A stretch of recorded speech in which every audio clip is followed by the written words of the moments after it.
Shalom Vracha, mes chers amis, nous sommes dans les secrets de la Kabbalah de la Parashat Va'era. Cette fois-ci, vous savez qu'il y a un Maguid. Le Maguid, c'était un malach qui enseignait, et Rabbi Yosef Karo, l'auteur du Shulchan Aruch, lui aussi, il avait un ange qui venait lui enseigner un secret de la Kabbalah. Et il lui a dit, écoute, cette fois-ci, je vais te dévoiler quelque chose de très profond et de très élevé. Comme vous le savez, mes chers amis, nous avons 10 ou 11 sphirot, sphères. Une sphère, c'est en vérité la volonté et l'expression de comment est-ce que Dieu se comporte avec nous dans le monde et comment nous aussi, on doit se comporter pour essayer de se connecter avec Dieu de 10 façons qui sont séparées mais qui sont aussi à part entière. Et il dit, on sait très bien que la parashat Va'era, elle commence avec les plaies.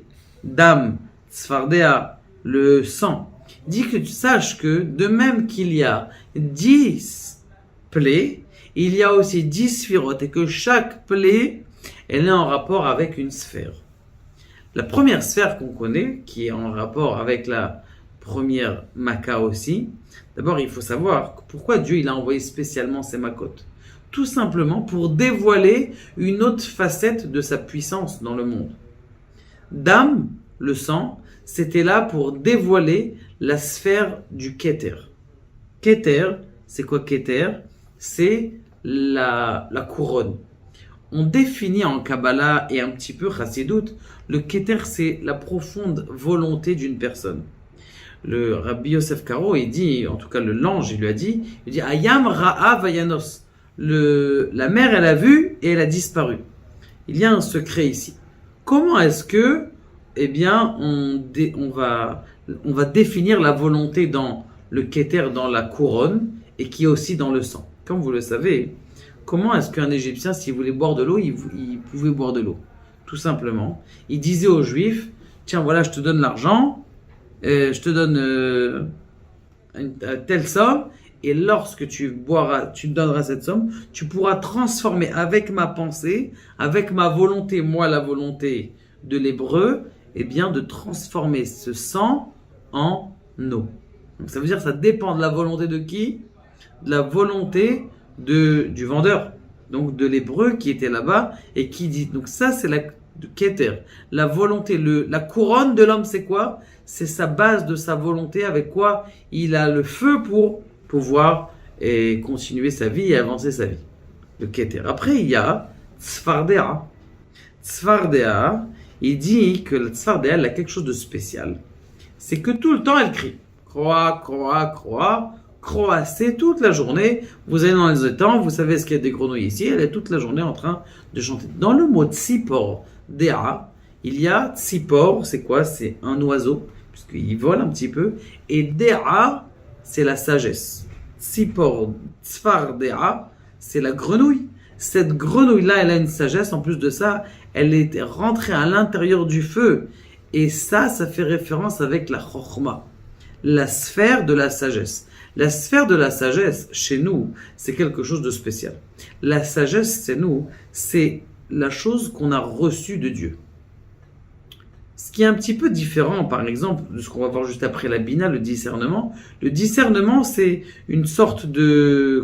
je vais discerner une chose d'une autre. Ça veut dire qu'il y a déjà un mélange un petit peu de ma personnalité à l'intérieur. Alors que dans la Chokhma, c'est 1 plus 1, tu as appris à l'école, 1 plus 1 est égal 2, et c'est fini.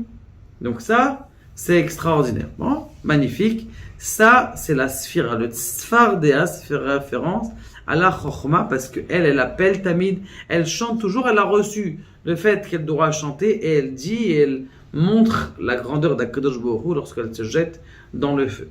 La Bina, c'est quoi? C'est les Kinim, le discernement. Alors, il y a eu quelque chose de spécial avec les Khartoumim, ce qu'on appelle les magiciens d'Égypte, c'est que lorsque Dieu a fait Dam, Moshe a envoyé Dam, ils ont fait exactement aussi le sang. Lorsqu'il y avait des grenouilles, eux aussi, ils ont amené des grenouilles. Mais lorsqu'ils ont commencé les poux, lorsque Moshe Rabbeinu il a commencé les poux, qu'est-ce qui s'est passé? Ils n'ont pas réussi. La raison essentielle, elle est donnée par le Midrash et par Rashi ramené, c'est que les magiciens font leur magie avec des démons. Or, un démon, il prend une place. Pour rentrer dans une grenouille, on peut rentrer dans une grenouille, il peut se rabaisser, se mettre, mais rentrer dans un pou, même si c'est un pou qui était comme en Égypte, c'était des poux gros comme un œuf, d'accord, il faut vraiment s'écraser pour pouvoir rentrer. Et des petits poux aussi, donc ils n'arrivaient pas à rentrer. Et donc là, ils ont fait le discernement, tous les Égyptiens, qu'il y avait une forme suprême de magie, qui était une forme d'une force suprême qu'on ne sait pas ce que c'est. C'est pas de la magie, on ne sait pas de la magie noire, c'est pas de la magie d'Égypte, on ne sait pas ce que ça, c'est la Bina, c'est là il y a eu un discernement, et de là, et la sphère de la Bina fait référence à cette plaie. La troisième plaie, c'était Dam Tzfardea Kinim Arof. Arof, c'est les milliers d'espèces qu'il y avait dans le monde. Il y avait un ours polaire. Un ours polaire, il venait, un ours polaire en Égypte, vous savez, il doit avoir chaud le pauvre. Donc qu'est-ce qu'il est venu? Dieu, il a fait un miracle, il y a eu aussi des stalags, des icebergs, qui viennent avec lui en Égypte. Donc magnifique.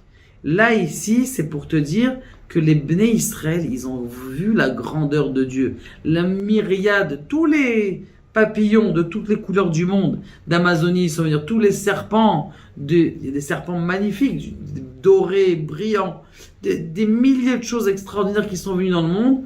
Ça fait référence au Chesed. Kadosh Baruch Hu, c'est lui qui crée toutes les créatures. Tout ce que je suis en train de vous dire, je ne l'ai pas inventé. Je sais que des fois, on se dit, oh, ça colle pas trop. C'est le Malach, l'ange qui est venu et qui a donné tout ça à Rabbi Yosef Karo. La Dever, c'est quoi? C'est Gevura. C'est ce qu'on appelle la corona aujourd'hui. C'est donc l'épidémie. La Gevura, pourquoi? Parce que c'est quoi la corona? La corona, en vérité, c'est quelque chose qui est chaud, qui réchauffe le corps, qui brûle. Eh bien ça, c'est le chom. La Gevura, on sait très bien que la rigueur, ça fait référence au feu. Et donc ça, c'est ça ce qui a commencé à brûler le monde, c'est la force de la Gevura, la force de l'épidémie. La Tiferet, c'est ce qu'on appelle la splendeur. Alors la splendeur, c'est quelque chose d'intéressant, parce que la splendeur, c'est le milieu de l'homme. La splendeur, c'est le milieu de toutes les sphères. Et là, quelque chose de spécial, c'est l'équilibre. On sait très bien que le chesed, ça fait référence à Abraham, la bonté totale. La Gevura, la rigueur, c'est Yitzhak, c'est la rigueur totale. C'est l'homme qui a été immolé, écrasé et sacrifié. Et la Tiferet, c'est Yaakov, c'est l'équilibre entre l'abnégation de soi et le don de soi. C'est deux choses qui sont fortes, ça c'est la Tiferet. Et Shechin, dans les ulcères, il y a ces deux parties-là. Cette partie que dans le Mitzvah d'Adin, du côté de la rigueur, qui est à l'intérieur de cet équilibre, il y a aussi ce din-là. Et ça, c'est la Tiferet, ce qu'on appelle la Mida de la splendeur. Pourquoi est-ce qu'on appelle ça la splendeur en vérité? Parce que c'est pas que c'est un binyan. Le binyan en vérité, la construction, tu peux la fabriquer. C'est fini, c'est fabriqué, c'est construit. Maintenant, la finition, c'est la rigueur. Donc, dans une construction, dans le chesed, c'est bien. J'ai monté ma construction. Les finitions, c'est fait après par les détails. Donc, ça, c'est la gvura. L'équilibre entre les deux, c'est la splendeur d'un beau bâtiment qui monte très haut. Et en plus, il y a les finitions que même dans les détails, ils ont mis le carrelage bien fini dans les coins, bien comme il faut. Ça, c'est la splendeur d'un binyan. Et ça, c'est le shechin, c'est les ulcères qu'ils ont eu et les Égyptiens. La Netzach, la sphère de la Netzach, elle représente la perpétuité. Et pas la perpétuité, l'éternité, la perpétuité et le fait d'être tout le temps stable. Ça, c'est en rapport avec le chesed. Je ne sais pas si vous voyez ici sur ma feuille, vous avez 3 bases. C'est vrai qu'il y a toutes les sphérotes. Donc là, ici, le Keter, Chochma, Bina, on en a parlé. Chesed, c'est la bonté, la rigueur. Tiferet, c'est ce que je vous ai dit au milieu. C'est donc l'équilibre. Netzach, c'est là qu'on en est. Le Netzach, en vérité, eh bien, c'est le Barad. Pourquoi? Parce que là, ici, toute cette colonne, c'est la colonne du bon, c'est-à-dire du don. La deuxième colonne, c'est la colonne de la rigueur. La rigueur, c'est-à-dire le fait de restreindre, la restriction. Et la colonne du milieu, c'est la colonne de l'équilibre entre le don et la restriction. À un enfant, tu peux pas que lui donner des bonbons. En fin de compte, il va finir par avoir des caries. Donc, tu lui donnes des bonbons, un petit peu de bonbons, tu rigueur, de temps en temps, tu lui enlèves le bonbon, de temps en temps, tu lui donnes le bonbon. Comme vous voyez ici, en dessous du Netzach, c'est le Chesed. Et on sait très bien que le Chesed, c'est l'eau, le calme intérieur, la paix. Ce Chesed-là, eh bien, c'est le Barad. À l'intérieur du Barad, c'est vrai qu'il y avait de la rigueur, il y avait du feu, mais c'est de l'eau en vérité. Donc cette eau du Chesed là, c'est elle qui est venue et qui s'est abattue sur toute l'Égypte. La Hod, la sphère de la Hod, elle fait référence à un niveau qui est le remerciement de Dieu. Le remerciement, et c'est en rapport aussi avec les Arbé. Arbé, c'est les sauterelles. Il faut savoir que les sauterelles, elles peuvent manger la nourriture des hommes. Elles mangent, elles brûlent toute la nourriture des hommes. Pourquoi? Parce qu'on sait très bien que l'homme, il est content quand il a mangé un bon repas. Donc ça veut dire que il remercie Dieu. D'ailleurs, la seule bénédiction qui est Minatora, c'est pas la Hamida. Mais la Hamida, c'est 2 heures. Rosh Hashanah, 2 heures, tu pries Kippour. La seule bénédiction qui est Minatora, qui est une obligation de la Torah, c'est Vesavata ou Verarta. Lorsque tu es rassasié, tu as bien mangé, tu fais Birkat Amazon. Et elles viennent donc dans ce remerciement-là, elles viennent des sauterelles, elles mangent toute la nourriture. Tout ce qu'elles avaient laissé le bara, tout ce qu'ils avaient brûlé, il restait encore un petit peu de nourriture. Elles sont venues, elles ont tout dévoré. Il y a eu un même miracle qu'elles ont dévoré même les diamants. Elles avaient des dents assez acérées pour dévorer le diamant et toutes les pierres précieuses qu'avaient les Égyptiens. Nous sommes arrivés maintenant au Yesod. Yesod, c'est ce qu'on appelle la racine, qui est la brite, qui est la brite. C'est le Yesod. C'est en référence avec vous savez, le Yesod, c'est la Brit Mila, c'est l'endroit avec lequel on a des enfants. C'est une profusion de lumière. Le contraire de la profusion de lumière, c'est quoi? C'est l'obscurité, le Rocher. L'obscurité, ça, c'est la force du Yesod. Nous aussi, dans le Yesod, c'est entre guillemets aussi notre identité. Notre force de ressembler à Dieu. La première mitzvah de la Torah, c'est quoi? C'est d'avoir des enfants. Dieu, qu'est-ce qu'il a fait dans le monde? Créer l'homme. Comment est-ce que tu vas créer un autre homme? Alors, il y en a aujourd'hui qui essayent de faire des robots. Mais le robot le plus performant qu'il y a dans le monde aujourd'hui, c'est l'homme. Et donc, justement, comment est-ce que tu vas procréer? C'est grâce à l'amida du Yesod, c'est grâce à l'amida de la racine de l'homme, de la Brit Mila de l'homme. Et là, justement, cette lumière étincelante que tu donnes, d'ailleurs, c'est quelque chose d'extraordinaire, même en guérison, c'est que toutes les cellules de l'homme, un temps, elles finissent par vieillir. Il y a une cellule qui ne vieillit pas. C'est les cellules de la Brit Mila. Ça veut dire que la semence de l'homme, elle ne vieillit pas. Même si un homme, il a 148 ans et il va avec une femme et qu'il y a un enfant, les cellules de semence, eh bien, ça reste une lumière qui n'arrête pas de jaillir. Et ça, le contraire de ça, c'est l'obscurité. Et donc, le Yesod, ça fait référence à l'obscurité qu'il y a eu donc en Égypte. La dernière, c'est la Malchut. La sphère de la Malchut, c'est une sphère qui est un petit peu spéciale. Dans la sphère de la Malchut, il y a tout. Maintenant, on sait très bien que c'est la dernière plaie d'Égypte, c'était quoi? Makat Bechorot. Que tous les Égyptiens, eh bien, maintenant, il faut savoir que dans la maison des Égyptiens, il y avait des photos de leurs aînés. Chacun pour eux, leur Dieu, c'est leur aîné. C'était l'aîné, c'était genre le Dieu d'Égypte. C'est pour ça que Dieu, il a tapé spécialement la royauté. D'ailleurs, même tous les cadres où il y avait des photos qui dessinaient, vous voyez, qui savaient dessiner les Égyptiens, puisqu'on voyait des hiéroglyphes, toutes ces choses-là, on voyait. Donc, Toutes les photos aussi des Égyptiens, elles sont tombées, des premiers-nés.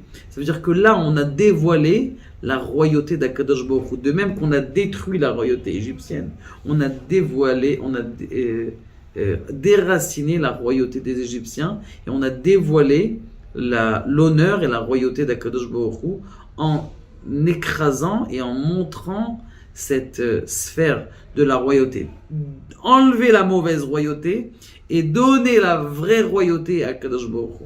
Et il faut savoir que ces 10 plaies, en vérité, c'était non seulement un signe pour les Égyptiens que la suprématie venait de Dieu, mais c'était aussi un renforcement de Emouna pour ces pauvres Juifs qui étaient complètement brisés. Après 200 années d'Égypte, 200 années où ils n'avaient pas une Emouna très forte en Dieu. Ils ont vu la main d'Akadosh Baruch Hu et c'est ça que notre travail à nous. Notre travail à nous, c'est de savoir justement que toute cette Égypte-là, c'était pour qu'on puisse savoir que chaque minute à l'intérieur de notre vie, elle est gérée par Akadosh Baruch Hu. Et plus tu penses à ça, plus Dieu il va gérer ta vie. Moins tu penses à ça, eh bien moins Dieu il va prendre une distance. Mais en tout cas, si on sait qu'à l'intérieur de notre corps, d'ailleurs vous savez qu'à l'intérieur de notre corps, il y a toutes les sphères. On a le Keter, Chochma, Bina, on a 2 morceaux de cerveau. Da'at, on n'en a pas parlé aujourd'hui, Aval Bezrat Hashem, ça sera l'occasion. Et Chesed, c'est le bras droit. Gvura, le bras gauche, je vous le dis tous les jours dans le Vinoam Hashem Elokenu, Patach Eliyahu Hanavi Zachor Letov. Tiferet, c'est la lumière qu'un homme il a à l'intérieur de lui. Netzach Veod, ce sont les 2 pieds. Yesod, la Brit Mila. Et la Malchut, c'est la force donc de matérialiser toutes ces forces que j'ai à l'intérieur de ma tête, de mes bras. La matérialisation de tout, c'est la Malchut. Et Kadosh Baruch Hu, il nous aide à dévoiler de façon extraordinaire les secrets de la Torah.